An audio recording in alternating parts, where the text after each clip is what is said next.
నమస్కారం. Big TV ప్రేక్షకులందరికీ కూడా దసరా శుభాకాంక్షలతో మనం శ్రీదేవి వైభవం అనేటువంటి విషయాల గురించి తెలుసుకునే ప్రయత్నం చేద్దాం. సర్వమంగళ మాంగళ్యే శివే సర్వార్థ సాధకే శరణ్యే త్రయంబకే గౌరీ నారాయణి నమోస్తుతే.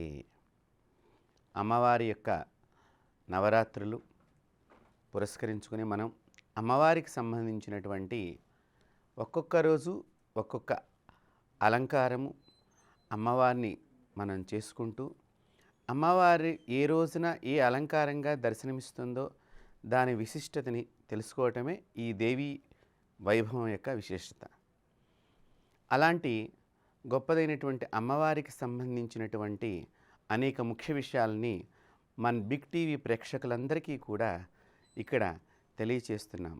ఇప్పుడు మనం ఈ దేవీ వైభవంలో ఏ రోజు ఏ అమ్మవారికి ఏ విధమైనటువంటి వస్త్రధారణ, ఏ రకమైనటువంటి పుష్పాలతో పూజ చేస్తే ఆ అమ్మవారి అనుగ్రహానికి మనం పాత్రలమవుతాము, అలాగే అమ్మవారిని ఏ విధంగా పూజించాలి అనేటువంటి విషయాలన్నింటినీ కూడా తెలుసుకుందాం. అమ్మవారు అన్నపూర్ణాదేవిగా ప్రభాసిల్లుతూ ఉంటుంది. అన్నపూర్ణే సదాపూర్ణే శంకర ప్రాణవల్లభే. సాక్షాత్తు కాశీ విశ్వనాథుల వారికే ఈ అన్నపూర్ణాదేవి ప్రాణశక్తిటండి. అంతటి అన్నపూర్ణాదేవిని మనం ఎలా చూస్తున్నామో ఈ రోజున ఆలోచన చేయండి. చాలామంది అన్నాన్ని పారవేస్తున్నారు, అన్నాన్ని చెప్పులతో తింటున్నారు. ఇలాంటివి మాత్రం దయచేసి చేయవద్దు. అన్నపూర్ణాదేవి అనుగ్రహం కలగాలి అంటే చాలామందికి అన్నపూర్ణ దేవతయే కదా అని ఒక చిన్న భావన ఉంటుంది. మనకేంటంటే ఏదైనా డబ్బు వచ్చే దేవత అంటే బాగా మనం పూజ చేస్తాం, లేదు మనకి పాపం పోతుంది అంటే బాగా చేస్తాం, లేదు ఇంకా ఏదైనా మన శత్రువు మీద యుద్ధం చేస్తే గెలుస్తాము అంటే ఆ దేవతను బాగా కొలుస్తాం. ఇది మాయ మనకి శరీరంలో ఉంటుందండి. మాయ కప్పవేసేసింది మన శరీరాన్ని అంతటినీ కూడా.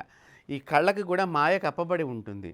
తద్వారా మనకేంటంటే ఆ దేవతల ఎందే బాగా ఇదిగా ఉంటుంది. కానీ అన్నపూర్ణాదేవి దేవతలలో కల్లా చాలా ప్రధానమైనటువంటి దేవత, చాలా శక్తివంతమైనటువంటి దేవత.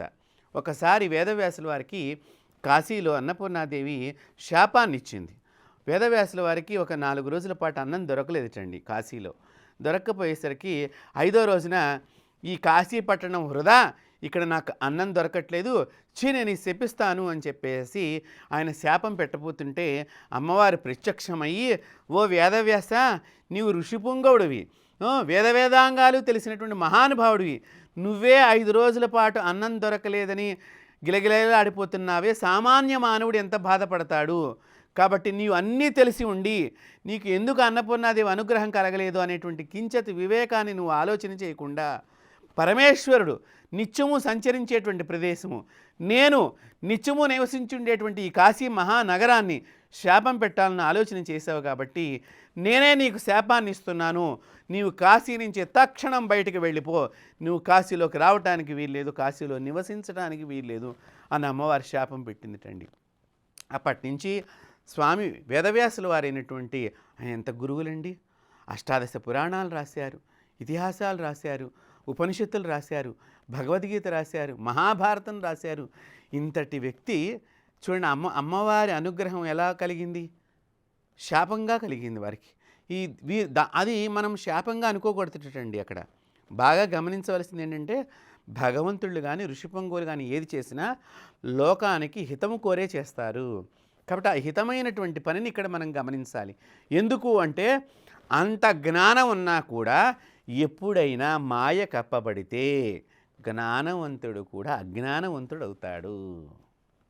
అది మనం తెలుసుకోవాల్సింది. ఇక్కడ దీనిలో ఇంకొక అర్థం ఉన్నది. అన్నపూర్ణాదేవి ఎందుకు శాపం పెట్టి, ముందర మనం దేని గురించి కష్టపడతామంటే ఒక ఉద్యోగం వస్తే ముందర కడుపు నిండా భోజనం చేయొచ్చు. కడుపు నిండిన తర్వాత ఏం చేస్తామండి, మంచి ఇల్లు కట్టుకోవాలి, 2ప్లెక్స్ ఇల్లు కట్టుకోవాలి, 3 బెడ్రూమ్ కట్టుకోవాలి, ఇలా అనుకుంటాం. అంటే ఏంటి, కోరిక పెరుగుతూ ఉంటుంది. ముందరేమో ఆకలి గురించి అంటున్నాం. మరి ఆకలి తీర్చిన అన్నపూర్ణాదేవిని స్మరణం చేయకుండా మిగతా కోరికలన్నీ పెంచుకుంటూ వెళ్ళిపోతున్నావు. దేవతలకి ఆహారం పెట్టకుండా, పరులకి ఆహారం పెట్టకుండా, ఇంట్లో ఉన్న అమ్మా నాన్నల్ని ఆహారం పెట్టకుండా ఎక్కడో పడవేసినప్పుడు అన్నపూర్ణాదేవికి చాలా కోపం కలుగుతుంది. అందువలన ఈ మధ్యకాలంలో ఆ కోపం అనేటువంటిది ఎలా కనిపిస్తోంది ఈ ప్రపంచంలో అంటే, చాలామంది పిల్లలు అన్నద్వేషం కలిగిందండి. వాళ్ళు అన్నం కాకుండా అన్నానికి వ్యతిరేకమైనటువంటివన్నీ ఆహారం కింద తీసుకుంటున్నారు. అందుకనే చాలామంది పిల్లలు సన్నగా, పీలగా, జలుబులతోనూ ఏదో ఒక హాస్పిటల్ చుట్టూ తిరుగుతూ ఉన్నారు. అంటే కారణం ఏంటి? వీరు మంచి చూస్తే బోళ్ళంత ధనవంతులు, కానీ ప్రతినిత్యం వారు అన్నమే తినరు. దేని గురించండి కష్టపడి? అన్నపూర్ణాదేవికి బాధ ఉండదా? కాబట్టి ఈ అన్నపూర్ణాదేవి యొక్క అనుగ్రహం కలగాలి అంటే మనం ఏం చెయ్యాలి? మన ప్రేక్షకులందరికీ కూడా ఇది చక్కని గుణపాఠం. వేదవ్యాసుల వారి యొక్క చరిత్రే మనందరికీ గుణపాఠం. ఆ వేదవ్యాసుల వారు కాశీని వదిలేసి గంగ అవతల ఒడ్డుకి వెళ్ళి ఉన్నారు. అందుకని ఆ అవతల ఉన్న దాన్ని వ్యాసకాశి అని అంటారు. యువతల ఉన్న కాశీ నుంచి అవతలకి వెళ్ళిపోయారు. ఆ వెళ్ళిపోయిందని వేదవ్యాసుల వారు అక్కడ ఉండటం మూలకంగా అది వ్యాసకాశి కింద పేరు పొందింది. అయితే ఈ అన్నపూర్ణాదేవి ఇటుక ఉంటుంది కదండి, మనం ఇళ్ళు కట్టుకునే ఇటుక రంగు, ఆ ఇటుక రంగుతో ఉన్న చీరను ధరిస్తుంది. చక్కగా ఆ అమ్మవారి త్రిశూలాన్ని పట్టుకుని ఉంటుంది. ఒక చేతిలో చక్కని బంగారు పాత్ర, దాని నిండా అన్నము. ఆ అమ్మవారు అన్నం ఏం పెడుతుందండి? పాయసాన్నం పెడుతుంది వచ్చిన వారందరికీ కూడా.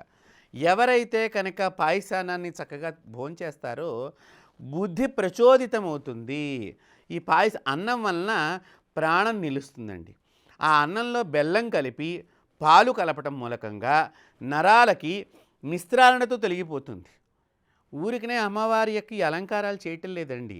ఒక్కొక్క దేవత ఒక్కొక్క రోగాన్ని పోగొడుతుంది, ఒక్కొక్క శక్తిని ప్రసాదిస్తుంది. మనిషి లోపల ఒక్కొక్క రకమైనటువంటి చైతన్యము, ఒక వెలుగు మనలో ప్రకాశిస్తుంది. చాలామంది అనుకుంటూ ఉంటారు, ఏదో అవతారం మనకేదో చూపించాలి, అక్కడ విగ్రహాన్ని పెట్టాము, ఆ విగ్రహానికి తగ్గట్టుగా అన్నీ చేశారు, బాగుంది, మనం ఏదో చీర ఇచ్చాము, కట్టారు. కాదండి, మీరు చీర ఇచ్చిన మాట వాస్తవమే, కానీ అమ్మవారు అలా అనుకోదు. మీరు ఏమి ఇచ్చినా కూడా మీరు చక్కగా నా యొక్క ప్రసాదాన్ని భోంచేసి ఆరోగ్యవంతులు కావాలని కోరుకుంటుంది. ఎవరైనా సరే ఈ అన్నపూర్ణాదేవి అవతారం రోజున శ్రీ అన్నపూర్ణాదేవ్యే నమః అని కానీ, అన్నపూర్ణాదేవి అష్టోత్తరాన్ని కానీ చక్కగా మందార పువ్వులతో కనుక అమ్మవారిని అర్చన చేసినట్లయితే, లేకపోతే మనకి గులాబీ పువ్వుల్లో కూడా చిన్న చిన్న గులాబీలు ఉంటాయండి, మెరూన్ రంగులో ఉంటాయి, ఇటుక పౌడర్ రంగులో కొన్ని కనిపిస్తూ ఉంటాయి. ఆ పువ్వులతో కానీ అన్నపూర్ణాదేవిని మనం పూజ చేసి ఆ అమ్మవారికి పాయసాన్నము కనుక నైవేద్యం చేసినట్లయితే ఆవిడ సంతోషపడి మనకి చక్కగా ఈ గర్భంలో ఉండేటువంటి రోగాలన్నింటినీ కూడా పోగొట్టి మనల్ని రక్షించేటువంటి పరదేవతయే సాక్షాత్తు అన్నపూర్ణాదేవి. కాబట్టి అలాంటి అన్నపూర్ణాదేవికి మనందరం కూడా ఆ అమ్మవారి యొక్క కృపకు పాత్రలు కావాలని చెప్పి కోరుకుంటూ స్వస్తి.